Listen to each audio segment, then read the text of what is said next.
আজ রাতে আবারও বাংলাদেশ এবং পশ্চিমবঙ্গের উপর দিয়ে ধেয়ে আসছে শক্তিশালী প্রচণ্ড কালবৈশাখী বজ্রবিদ্যুৎ সহ ঝড় বৃষ্টি। অন্যদিকে মে মাসের শেষের দিকে বঙ্গোপসাগর বুকে তৈরি হতে যাচ্ছে শক্তিশালী ঘূর্ণিঝড় শক্তি। এই ঘূর্ণিঝড়টি কতটা শক্তিশালী হবে বা কোথায় আঘাত আনবে এবং এই ঘূর্ণিঝড়ের প্রভাবে কোন কোন জেলায় ভারী থেকে অতি ভারী বৃষ্টিপাতের সম্ভাবনা থাকবে এবং কত কিলোমিটার বেগে এই ঘূর্ণিঝড় সরাসরি বাংলাদেশ অথবা পশ্চিমবঙ্গের উপকূলীয় অঞ্চলে আসতে পারবে তার সম্পূর্ণ বিস্তারিতভাবে জানিয়ে দেব। পাশাপাশি আজ রাতে দেশের দক্ষিণ উপকূলীয় অঞ্চল থেকে শুরু করে পশ্চিমবঙ্গ অনেক এলাকায় কালবৈশাখী বজ্রসহ বিক্ষিপ্ত আকারে ঝড় বৃষ্টিপাতের আশঙ্কা দেখা যাচ্ছে। কোন কোন জেলায় এই ঝড় বৃষ্টিপাত হতে পারে তার সম্পূর্ণ ডিটেলসে জানিয়ে দেবো।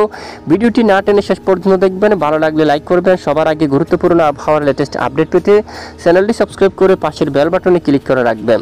আর ভিডিওটি কোন জেলা থেকে লাইভ দেখছেন অবশ্যই কমেন্ট করে জানিয়ে দিন। গতকাল দেশের বেশিরভাগ এলাকায়, বাংলাদেশের প্রায় সকল এলাকায় বলতে গেলে পশ্চিমবঙ্গের বেশ কিছু এলাকায় ভয়াবহ ব্যাপক কালবৈশাখী বজ্রসহ প্রচণ্ড গতিতে কিন্তু বৃষ্টিপাত দেখা গেছে।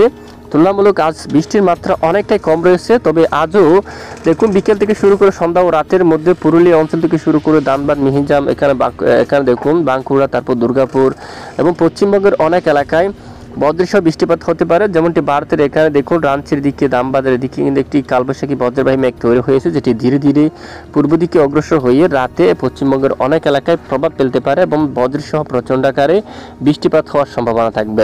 অন্যদিকে একেবারে দক্ষিণবঙ্গের উপর এখানে দেখুন জিয়ানগর, মাজিলপুর, বারুইপুর একেবারে বিকেল নাগাদ, হালদিয়া, তারপর গোচাবা অঞ্চল, শিবনগরের দিকে কিন্তু কালবৈশাখী মেঘ তৈরি হয়েছে, যেটি ধীরে ধীরে পূর্ব দিকে অগ্রসর হয়ে হালদিবাড়ি সহ সুন্দরবন এখানে অনেক এলাকায় বৃষ্টিপাত হতে পারে এবং বৃষ্টিপাত কিন্তু চলমান রয়েছে। মঠবাড়িয়া, কলাপাড়া, লালমোহন, বরিশাল বিভাগের দক্ষিণের অনেক এলাকায় হালকা মাঝারি বৃষ্টিপাত থাকার সম্ভাবনা এবং রাতে খুলনা, বরিশাল এবং চট্টগ্রাম বিভাগের কিছু কিছু এলাকায় প্রচণ্ড বজ্রসহ বৃষ্টিপাত হওয়ার সম্ভাবনা থাকবে এবং উত্তরে সিলেট, ময়মনসিংহ, রংপুর বিভাগের কিছু কিছু স্থানীয় বিক্ষিপ্ত বজ্রসহ প্রচণ্ড আকারে বৃষ্টিপাতের সম্ভাবনা থাকবে। তো আগামীকাল মূলত 19শে মে সোমবার কেমন থাকতে পারে সমগ্র বাংলাদেশের আবহাওয়া আসুন এক নজরে দেখে নেওয়া যাক। তো আগামীকাল সোমবার 19শে মে থেকে উত্তরাঞ্চলে বৃষ্টির সম্ভাবনা অনেকটা বেশি দেখা যাচ্ছে।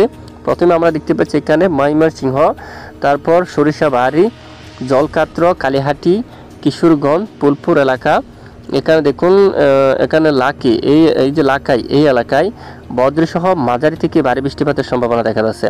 আরেকটু এদিকে টোরা অথবা গাইবান্ধা এদিকে এবং উত্তরবঙ্গের দিকে বৃষ্টিপাতের সম্ভাবনা থাকছে, বিশেষ করে ঠাকুরগাঁও অঞ্চলের দিকে, পীরগঞ্জ, ঠাকুরগাঁও, কারলে, দেবীগঞ্জ, এখানে রয়েছে পঞ্চগড়, এখানে বৃষ্টিপাতের সম্ভাবনা।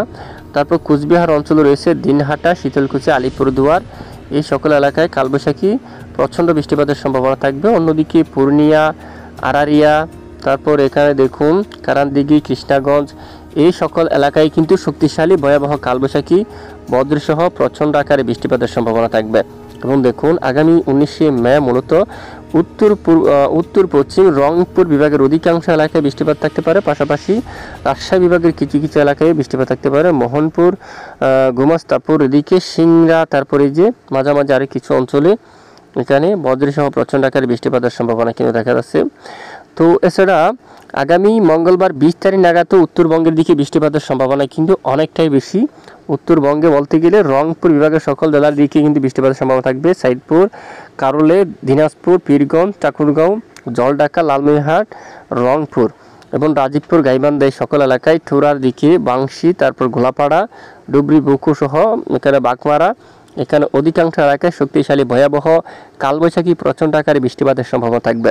এবং 20 তারিখ নাগাদ দেখুন 48 ঘন্টার মধ্যে রংপুর এবং রাজশাহী এবং অনেক এলাকায় দেখুন শক্তিশালী কালবৈশাখী বজ্রসহ বৃষ্টিপাতের সম্ভাবনা। আর রাজধানী ঢাকা বিভাগের কিছু অংশে, ঢাকা, এদিকে হোমনা, তারপর এদিকে নরসিংদী, ব্রাহ্মণবাড়িয়া, তারপর এখানে ব্রাহ্মণপাড়া, আগরতলা, ত্রিপুরা রাজ্যের কিছু কিছু অঞ্চলে বৃষ্টিপাতের সম্ভাবনা থাকবে।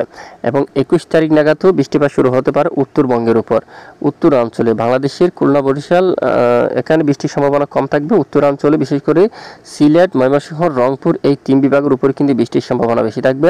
তবে 21 তারিখ নাগাদ হঠাৎ করে দক্ষিণেও কিন্তু বৃষ্টিপাত শুরু হতে পারে হালকা মাঝারি, তখন খুলনা, বরিশাল দিয়ে এবং চট্টগ্রাম বিভাগের কক্সবাজার সহ টেকনাফ, বুকিয়া, সেন্ট মার্টিন সহ উপকূলীয় অনেক অঞ্চলে বৃষ্টিপাত শুরু হওয়ার সম্ভাবনা থাকবে। এবং 22 তারিখ বৃহস্পতিবার নতুন করে আবারও সাগরের উপর কিন্তু বৃষ্টিপাত শুরু হতে পারে একেবারে বঙ্গোপসাগর থেকে, তারপর এদিকে হালদিবাড়ি এলাকায়, তারপর কলাপাড়া অঞ্চল থেকে শুরু করে শিবনগর, মঠবাড়িয়া, সুন্দরবন এই এলাকা এবং দক্ষিণ উপকূলীয় অঞ্চলে কক্সবাজার, তারপর কুতুবদিয়া, তারপর এদিকে দেখুন লামা, আলীকদম, থানচি, টেকনাফ এই সকল জেলার উপর আগামী 22শে মে আবারও নতুন করে প্রচণ্ড বজ্রসহ ঝড় বৃষ্টিপাত হওয়ার সম্ভাবনা থাকবে। আর এদিকে ঘূর্ণিঝড় মূলত মে মাসের শেষের দিকে বঙ্গোপসাগর বুকে তৈরি হতে আছে শক্তিশালী ঘূর্ণিঝড়। ঘূর্ণিঝড়ের বর্তমান আমরা যদি একটু ম্যাপ দেখি, প্রায় 100 কিলোমিটার উপরে এই ঘূর্ণিঝড়টি কিন্তু তৈরি হচ্ছে, যা পরবর্তীতে ধীরে ধীরে শক্তি বাড়িয়ে বাংলার উপকূলীয় অঞ্চলে আঘাত আনার কিন্তু প্রবল আশঙ্কা কিন্তু দেখা যাচ্ছে ইতিমধ্যে।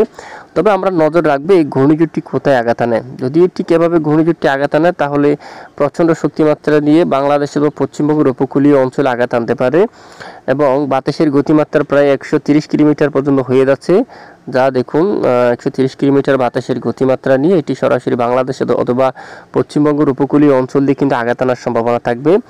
এই মুহূর্তে আবহাওয়ার মডেল অনুযায়ী এর মুখ কিন্তু এদিকে কটক, পুরী, উড়িষ্যা এলাকায় হালদিয়া এখানে আঘাত আনতে পারে এবং আরেকটি আবহাওয়ার মডেলের রিপোর্ট অনুযায়ী ইউরোপিয়ান ECMWF মডেলের তথ্য অনুযায়ী বাংলাদেশের খুলনা, বরিশালের দিকে আঘাত আনতে পারে এবং সবচেয়ে বেশি প্রভাব চট্টগ্রাম এবং বরিশাল এখানে থাকার সম্ভাবনা থাকবে। এখন দেখুন এই ঘূর্ণিঝড়টি আঘাত আনার সময় এখানে মাঝারি থেকে প্রবল ভারী বৃষ্টিপাতের সম্ভাবনা থাকবে বাংলাদেশ এবং পশ্চিমবঙ্গের বেশিরভাগ এলাকায়।